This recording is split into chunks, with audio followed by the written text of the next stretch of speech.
안녕하십니까. 동일대학교 디그니타스 교양교육연구소 국제학술대회에서 발표를 하게 된 손화철입니다. 저는 한동대학교에서 철학을 가르치고 있습니다. 오늘 국제학술대회에서 발표할 수 있게 되어서 매우 기쁘게 생각합니다.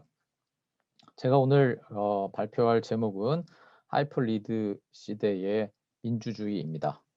제가 화면을 공유하고 시작하도록 하겠습니다.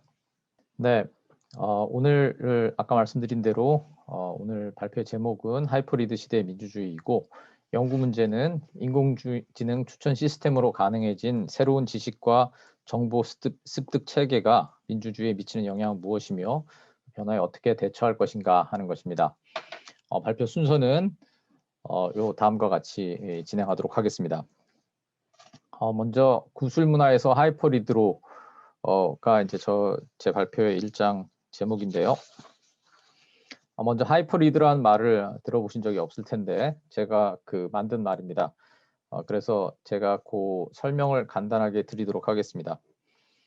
하이퍼리드는 인공지능 추천 시스템을 통해서 정보를 습득하는 그런 체계를 말하고 간단하게 말씀을 드리자면 검색 엔진의 검색 결과나 아니면 또 연관 검색어, 그다음에 인공지능 프로그램 혹은 통번역 소프트웨어 같은 것을 통해서 우리가 원하는 정보를 인터넷을 통해서 인공지능을 통해서 우리가 제공받는 그런 것들 일체를 이야기를 합니다. 이것을 이해하기 위해서는 지금까지 인류가 경험해온 정보 습득 체계를 이제 좀 살펴볼 필요가 있는데요. 이제 다음과 같이 제가 정리를 해보았습니다. 맨 처음에는 인간이 문자를 가지기 전에 구술 문화의 시대가 있었고, 그 다음에 이제 문자 문화의 시대를 거쳐서, 그 다음에 얼마 전까지 인터넷을 활용한 지식과 정보 습득 체계가 있었습니다. 물론 지금도 계속되고 있는데, 지금 최근에 2000년 이후에 들어와서는 빅데이터와 AI를 가지고 좀 더 새로운 방식으로 저희가 지식과 정보를 습득하고 있다. 저는 그렇게 파악을 했습니다. 이것을 각각 권위주의적 지식 전달 체계, 계층적 지식 전달 체계, 하이퍼링크, 하이퍼리드 이렇게 이름을 이제 붙여보았습니다. 그러니까 하나씩 설명을 드리면 권위주의적 지식 전달 체계라는 것은 글자가 없던 시절에 구술로 이루어진 지식 전달 체계입니다. 이때는 정보 제공자가 필요한 정보를 제공하고 지식과 정보가 제공자의 기억에 의존을 하게 됩니다. 이때 그 내용의 일관성, 정합성, 정확성 등을 확인할 방법이 없습니다. 물론 그래서 일관적이지 않다거나 정합적이지 않다거나 할 것은 아니지만 그러나 기본적으로 문자가 없고 확인할 근거가 없는 상황에서는 지식 전달자의 권위에 전반적으로 의존할 수밖에 없는 것이 구술문화 시대의 권위주의적 지식 전달 체계입니다. 다음으로 이제 문자 문화의 시대가 오게 되면은 계층적 지식 전달 체계가 이제 확립이 되게 됩니다. 이 경우에는 정보의 수요자가 지식과 정보를 찾아가게 됩니다. 왜냐하면 제공자가 물론 있겠지만 제공자가 이제 책을 가지고 있고 제공자도 책을 통해서 문서를 통해서 지식과 정보를 가지게 되기 때문에 그것을 이제 다른 사람이 누구나 그 책과 문서에 접근할 수만 있으면 정보를 얻게 됩니다. 근데 이때 이제 정보가 워낙 많기 때문에 지식과 정보가 이제 계층적으로 배열이 되어 있습니다. 배열이 되어 있고 우리가 어떤 지식과 정보를 이해하는 방식도 이 계층이 굉장히 중요합니다. 그래서 도서관에 가면 책을 배치했을 때 일단 인문학이라는 분야를 놓고 그 안에서 또 세부 분야로 들어가고 다시 세부 분야로 들어가고 이런 식으로 해서 지식과 정보가 계층적으로 배열이 되어 있고 그 계층을 이해함으로써 우리가 지식에 접근을 할 수 있게 됩니다. 또 우리가 예를 들어서 사전을 찾는다고 하면은 알파벳 순서 혹은 우리 철자법 순서에 따라서 사랑을 찾으려고 하면 시옷을 먼저 찾고 그다음에 아를 찾고 사를 찾고 이런 식으로 해서 이제 지식과 정보를 그러니까 사전을 찾아서 사랑이 무슨 뜻인지를 우리가 이제 배우게 될 것입니다. 그런데 인터넷을 통해서 이제 가능하게 된 이제 하이퍼링크는 조금 다릅니다. 이때도 정보의 수요자가 지식과 정보를 찾아가는 것은 맞는데 이때는 정보가 더 이상 계층적으로 나열되어 있거나 정리되어 있지가 않고 하이퍼링크라는 것을 통해서 정보가 병렬적으로 연결됩니다. 그래서 거기에 어떤 연결고리만 연결고리가 있으면 한 정보로부터 다른 정보로, 한 지식으로부터 다른 지식으로 금방금방 넘어갈 수가 있습니다. 그래서 어떤 사람이 거북이를 검색을 했다고 하면 거북이하고 관련된 게 제논의 역설이니까 거기에 파란 줄, 밑줄 나오고 링크가 있으면 그 제논의 역설로 들어갈 수 있고, 제논의 역설에 아킬레스 얘기가 나오니까 아킬레스에 대한 정보로 들어갈 수 있고, 아킬레스가 트로이 전쟁에서 싸웠다고 하니까 트로이 전쟁으로, 그 다음에 트로이라는 또 그 영화에 브래드 피트가 주인공이 되었기 때문에 또 뭐 그리로 정보가 넘어갈 수 있습니다. 그래서 내가 처음 정보를 찾기 시작했을 때는 거북이로부터 시작했지만 어떤 논리적으로나 어떤 체계적으로는 아무 연관성이 없는 브래드 피트에 대한 정보로도 얼마든지 연결되어서 갈 수 있습니다.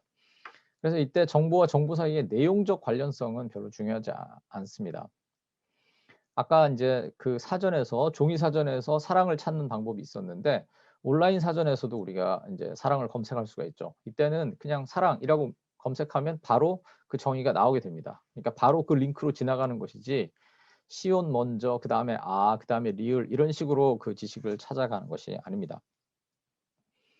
문제는 인터넷에서 이제 이런 그 하이퍼링크가 가능해지고 그 엄청난 양의 데이터가 이제 우리가 이제 찾아낼 수 있도록 되었는데, 이제 문제는 어떤 사람이 그 정보를 찾으려고 할 때 정보가 너무 많기 때문에 그중에 어떤 정보를 찾아야 될지를 이제 알 수가 없다는 게 문제입니다. 그러니까 엄청난 정보가 가용해진 상황에서 내가 필요한 거, 수요자의 필요에 맞는 정보와 지식을 선택해서 이제 선택을 해야 되는데, 그 선택은 사용자한테 사용자한테 맡겨져 있는데 사용자가 그걸 다 보고서 그 중에서 내가 필요한 게 뭔지를 찾아내는 것이 현실적으로 이제 불가능합니다. 과거에 우리나라에서 인터넷 그 검색이 가능해졌을 때 처음에 인터넷 검색 대회라는 게 있었는데, 이제 이런 것이 이제 바로 그 인터넷상에 있는 수많은 정보들 중에서 어떤 정보를 채택할 것인가, 그것을 어떻게 찾아가는가 하는 것이 굉장히 어려웠다는 것을 사실 보여주는 하나의 예라고 할 수 있습니다. 그래서 그 이제 말하자면 데이터 리트리버, 데이터를 찾아내는 것은 가능한데 사실 우리가 인터넷에서 검색할 때 원하는 건 인포메이션입니다. 그냥 단순 데이터를 찾아내는 게 아니라 내가 원하는 어떤 종류의 인포메이션을 찾아내는 것이죠. 그러니까 뭐 비타민을 찾거나 아니면 소나철을 찾는 것은 상대적으로 뭐 비타민이 뭔지 소나철이 누구인지 찾아내는 건 간단할 수 있는데, 몸에 좋은 것이라고 하면은 이제 인포메이션 리트리버를 해야 되는데 그런 인포메이션을 얻기가 굉장히 힘듭니다. 근데 이제 검색 엔진이 그 발달을 하고 다양한 방법론과 알고리즘이 이제 사용되면서 사실은 이 컴퓨터가 내용을 이해하지 못하는데도 불구하고 당연히 데이터를 과거의 사람들이 어떻게 데이터를 이용해서 자기가 원하는 정보를 찾았는가 하는 그런 그 연결고리들을 복잡하게 계산해서 결국 마치 인포메이션을 얻을 수 있는 것처럼 하는 그런 가능성이 열리게 되었습니다. 특별히 데이터가 이제 많이 쌓이고 그것을 저장할 수 있는 어떤 저장 능력이 생기고 또 컴퓨터 연상 능력이 커지면서 이제 하이퍼리드가 마침내 가능하게 되었습니다. 이것을 이제 그 빅데이터라고도 많이 이제 부르는데, 빅데이터 분석을 통해서 정보의 수요자가 원하는 바를 이제 제공을 합니다. 그러니까 이제 다시 검색 엔진으로 돌아가면 거북이라고 쳤을 때 그 거북이라고 검색을 했을 때 거북이에 대해서 나오는 수많은 정보들 중에 다른 사람들이 많이 골랐던 것을 먼저 보여줄 수도 있겠죠.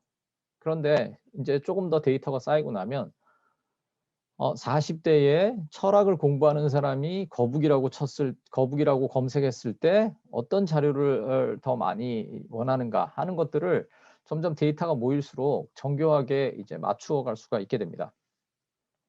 그래서 과거의 기록들이 쌓이고 정교한 통계 분석이 가능해지면서 개인 맞춤형 정보까지도 이제 제공하는 것이 가능해집니다. 이것을 제가 하이퍼리드라고 이름을 붙여왔습니다. 왜냐하면 검색 결과를 나열하고 본인이 선택하게 하는 것이 아니라 특정한 선택을 추천하고 정보 수요자, 즉 정보를 찾으려고 하는 사람들 이끌어가는 방식으로 이제 그 검색이 바뀌고, 그것에 따라서 지금 우리가 컴퓨터를 사용할 때 많은 정보들이 그런 식으로 우리에게 오기 때문에 우리를 리딩하고 있다, 우리를 이끌어가고 있다고 생각을 해서 하이퍼리드라고 이제 이름을 붙여보았습니다. 하이퍼리드는 다른 검색 엔진, 다른 지식 전달 체계와 같이 일정한 그 인식론을 가지고 있습니다. 과거에 이제 우리가 지식과 정보를 추구할 때에는 독립적이고 객관적인 세계를 파악하려고 좀 노력을 했습니다. 그래서 세계가 이렇게 생겼으면 그 세계에 대한 정보를 어떻게 가져야 그 세계를 알고 싶고 그것에 대한 지식과 정보를 이제 찾아가는 것이 이제 과거의 인식론에서 중요한 것이겠죠. 세계를 어떻게 제대로 파악할 것인가.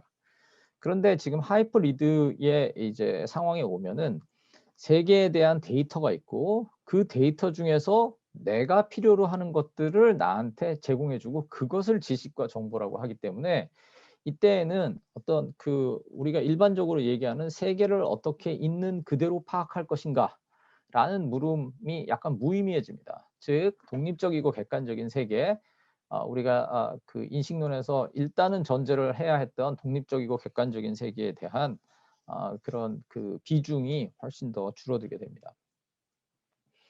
또 계층적 지식 전달 체계에서 지식이라는 것은 일반적으로 사태 인과관계를 파악하는 것이었습니다.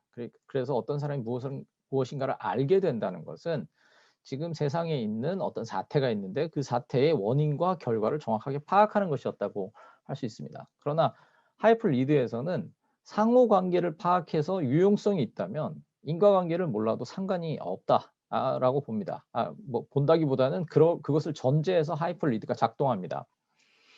그래서 이제 과거에 뭐 번역 프로그램을 만들려고 하면 이 말의 어떤 그 언어학적 특징, 문법 이런 것들을 다 고려를 해서 영어를 한국말로 어떻게 옮길 것인가를 이제 그 복잡한 언어의 구조를 다 분석해서 번역 프로그램을 만들려고 했다면 오늘날은 그냥 번역이 되어 있는 잘 번역되었다고 인정되는 번역어의 쌍들을 많이 가지고 있으면 그것들을 가지고 이렇게 영어에서 이렇게 이야기하면 한국말로는 보통 이걸 이렇게 번역하더라 하는 것들을 그냥 제시해 줍니다. 근데 여기서는 어떤 이 언어적 특징이나 이런 것들에 대한 고려보다는 이게 어떻게 상호적으로 연결이 되어 왔는가 하는 것을 계산해서 그것을 가지고 이제 제공을 하게 됩니다.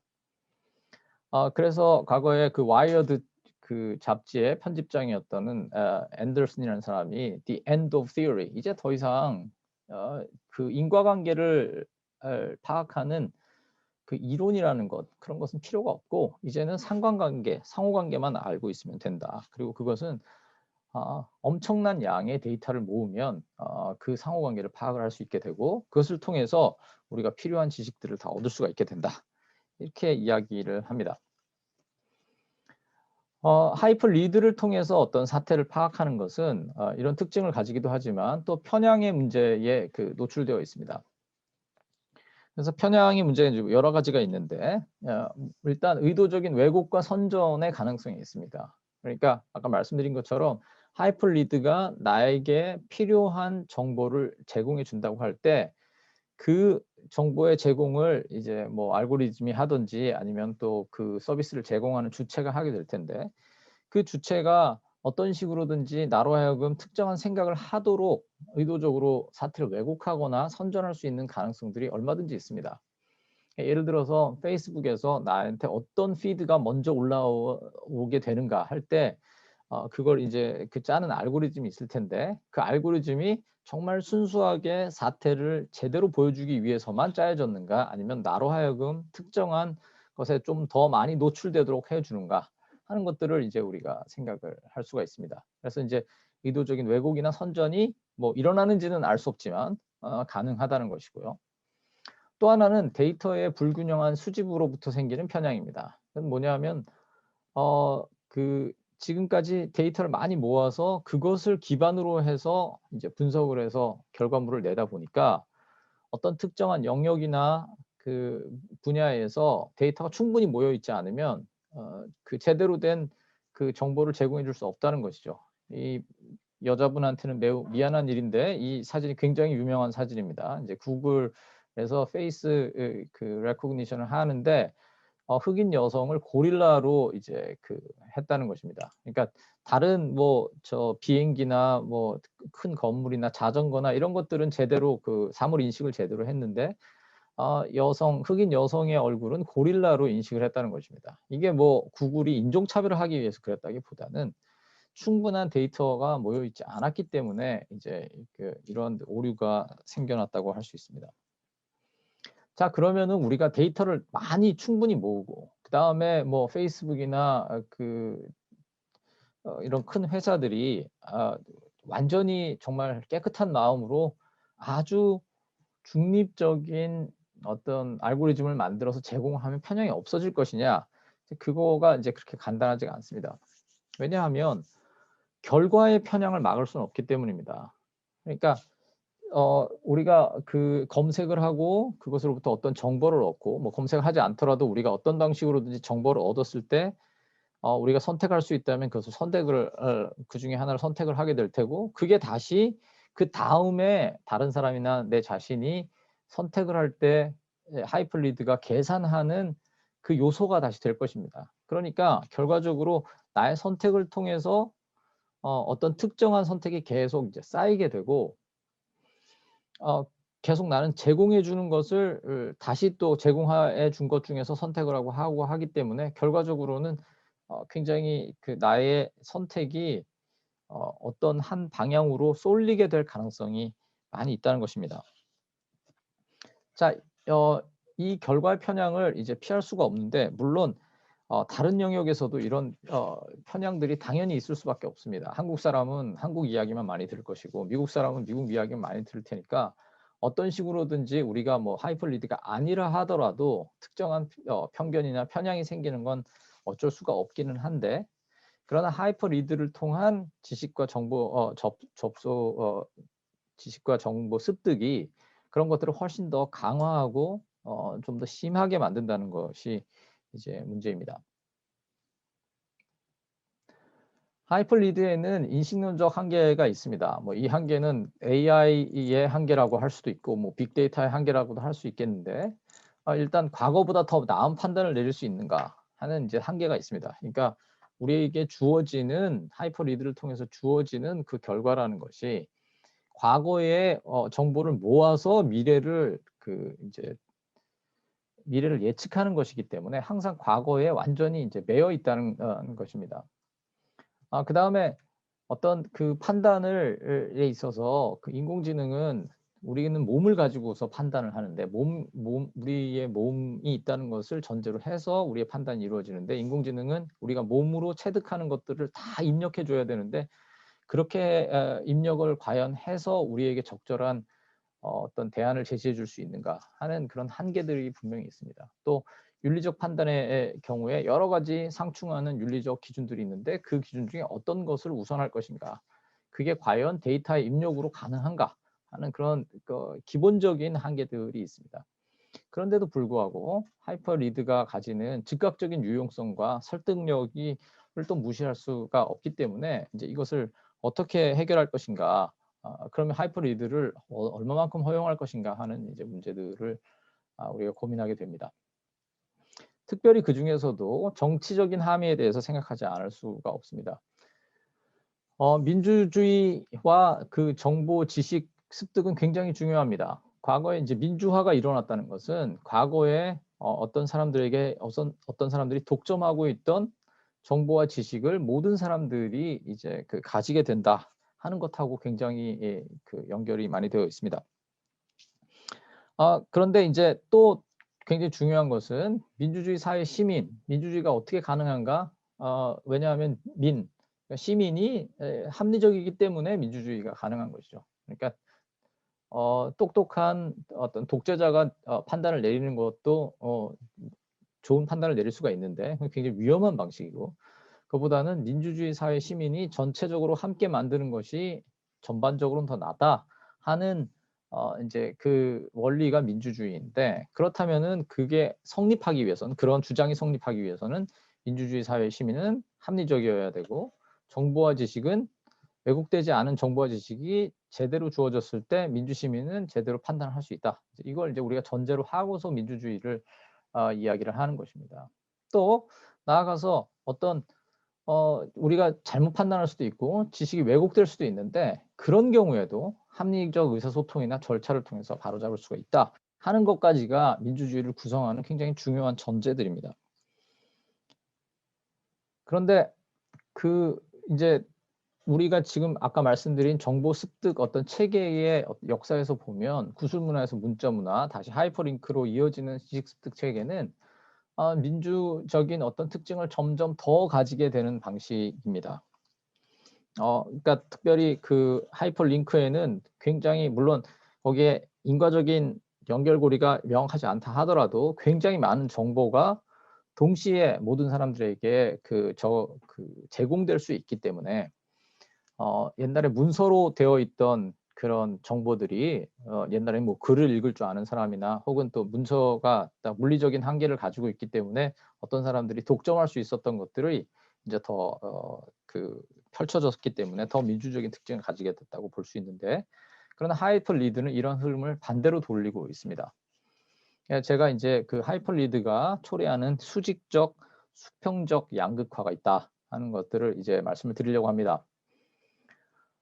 수직적 양극화라는 것은 이 지식 습득 체계에서 지식을 습득하는 사람, 지식을 얻는 사람과 그 하이퍼리드를 운영하는 사람들의 그 갭이 엄청나게 커진다는 것입니다. 그리고 그 가운데에서 권력 관계의 차이가 크게 나게 됩니다.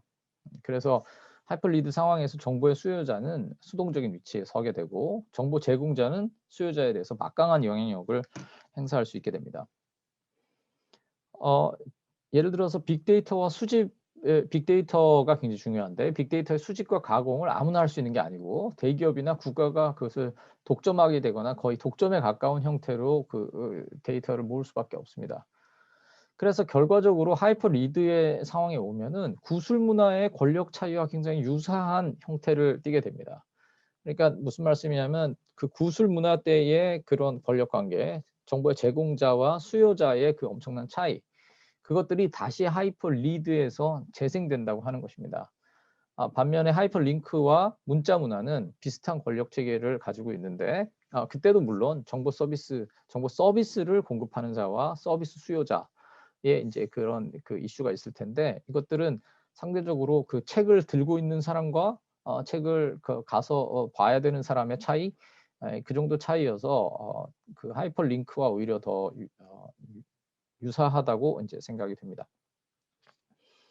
그다음에 이제 수평적 양극화를 이야기를 해야 되는데, 아까 말씀드린 것처럼 결과의 편향이 생겨나게 되고, 그래서 자기가 가지고 있던 정보를 가지고 또 다음 정보가 나한테 공급이 되고 하기 때문에, 그러니까 과거에 내가 내렸던 판단에 의해서 다음 정보들이 돌아오기 때문에 기존 입장이 굉장히 강화되는 경향이 있습니다. 그래서 동일한 성향과 비슷한 견해를 가진 사람, 특별히 정치적인 영역에서 이런 사람들이 서로 연결되기가 더 쉽고, 오늘날 우리가 보는 것처럼 굉장히 좀 극단적인 정치적 양극화가 일어나고 있는데, 이 경우는 이제 수평적 양극화라고 할 수 있겠습니다. 이 수평적 양극화의 문제는 합리적인 대화가 점점 더 이제 불가능해진다는 것에 있겠습니다. 오늘날 그 수직적 양극화에 대한 문제 제기가 많이 있습니다. 페이스북의 힘이 너무 세다, 구글이 너무 힘이 세다, 정부를 어떻게 믿냐, 이제 이런 이야기들을 이제 많이 하게 되고 되는데, 이 수평적 양극화의 문제에 대해서는 충분한 논의가 없습니다. 요즘에 이제 뭐 에코 챔버나, 그러니까 똑같은 소리만 계속 듣게 된다, 아니면 필터 버블이나 검색하는 사람이 다 그 사람한테 맞는 개별화된 그 정보를 얻는 것이 문제다, 이제 이런 지적들이 많이 있는데, 이런 문제를 지적하면서도 어느 순간이 되면 이것을 수직적 양극화의 문제, 마치 어떤 그 권력이 결과적으로 그 정보 수요자들을 조작하거나 조종하게 되는 가능성이 너무 크다 하는 부분에 초점을 맞춰서 이야기를 하는 경우가 많은데, 저는 그렇지 않더라도 아까 말씀드린 것처럼 그냥 자연스럽게 결과의 그 편향을 통해서 수평적 양극화가 일어나는 것도 큰 문제다라고 이제 생각합니다. 그래서 이것을 이제 민주적으로 통제할 방법을 이제 생각을 해내야 되는데, 사실은 이제 뭐 아까 말씀드린 수직적 양극화의 문제, 그러니까 그건 결국은 조작 가능성의 문제일 텐데, 혹은 그 이제 선전의 가능성, 이런 것들은 그냥 어떤 제도를 통해서 이거 어떻게 통제할 것인가, 통제하는 건 그러니까 조작하는 건 나쁜 거니까 조작을 못하게 하면 되겠죠. 그건 이제 조작을 못하게 할 방법이 무엇인가, 이제 그걸 찾아내면 되는데, 그러나 이제 수평적 양극화의 경우에는 이제 얘기가 좀 복잡해집니다. 그러니까 이때는 이걸 과연 얼마만큼 허용할 것인가, 그것으로 인해서 출해되는 어떤 결과적 편향을 얼마만큼 받고 얼마만큼 받지 않을 것인가 하는 것에 대한 그런 그 판단들이 일어나야 됩니다. 그래서 저는 이제 하이퍼 시대에 이게 아까 말씀드린 것처럼 특별히 정치적인 영역에서는 그런 양극화의 문제가 굉장히 심각하고, 이것은 민주주의에서 어떤 수정 가능성, 어떤 합리적인 대화의 가능성을 막기 때문에 이런 것들을 극복해야 되는데, 이제 그렇다면 제기해야 될 물음은 하이퍼리드 기술과 민주주의가 과연 공존할 수 있는가를 물어야 되고, 하이퍼리드가 가능해진 오늘 같은 시대에 민주주의가 어떤 모습이어야 되는가에 대해서 좀 생각을 해야 되고, 하이퍼리드라고 이제 말씀드렸는데 얼마만큼의 리드를 허용할 수 있는가 하는 것을 좀 생각해야 됩니다. 그러니까 이게 지금 이제 제가 한꺼번에 뭉뚱그려서 말씀을 드렸지만, 어떤 노래를 들은 사람이 또 다른 어떤 노래를 들었다, 노래를 추천해 주는 거하고, 정치적으로 어떤 입장을 가진 사람들의 스피치와 또 다른 그 비슷한 입장을 가진 사람들의 스피치를 이제 제공하는 거하고는 약간 좀 다를 수도 있다고 저는 생각합니다. 그래서 이제 대안을 좀 생각을 해봐야 되는데 쉽지는 않습니다만, 일단은 사용자 차원에서 디지털 문해력의 함량을 통해서 하이퍼리드가 우리한테 영향을 미친다는 것을 대중이 이해하는 것이 매우 중요하다고 생각이 되고, 그 다음에 두 번째로 개발자의 차원, 즉 기술을 개발하는 사람들은 이제 이 부분에 대해서 좀 더 신경을 많이 쓰고, 그런 편향이 좀 덜 일어날 수 있는 방식으로 이런 그 하이퍼리드 관련 기술들을 개발하는 것이 굉장히 중요하다고 생각합니다.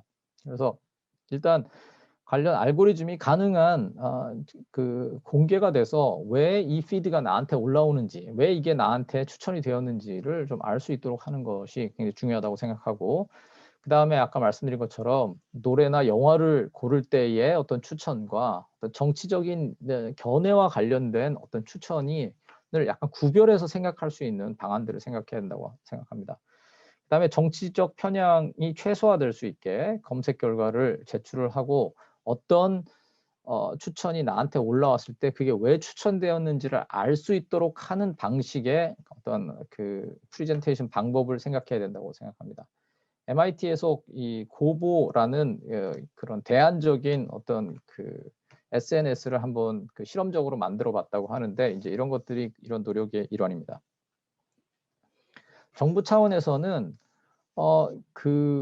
이제 인공지능이 어떤 결정까지 내려야 되는가 하는 논의뿐만 아니라, 방금 말씀드린 인공지능 추천의 형식과 내용, 영역에 대한 논의를 이어가야 된다고 생각을 하고, 어떤 영역에서 하이퍼리드를 얼마만큼 허용할 것인지에 대한 사회적인 합의가 도출되어야 된다고 생각을 하고, 정부가 그것들을 주도적으로 해야 된다고 생각합니다. 네, 결론입니다. 저는 이제 지식과 정보 습득 체계를 4단계로 나눠서 설명을 해드렸고, 그 마지막으로 지금 제가 만든 말인 하이퍼리드의 그 인식론이 어떻게 과거의 그 인식론과 다르며, 그것들이 어떤 취약점을 가지고 민주주의에 어떤 영향을 미치는지, 또 그것을 어떻게 좀 극복할 수 있는지에 대해서 저의 생각들을 말씀드렸습니다. 네, 제 발표는 여기까지 마치도록 하겠습니다. 감사합니다.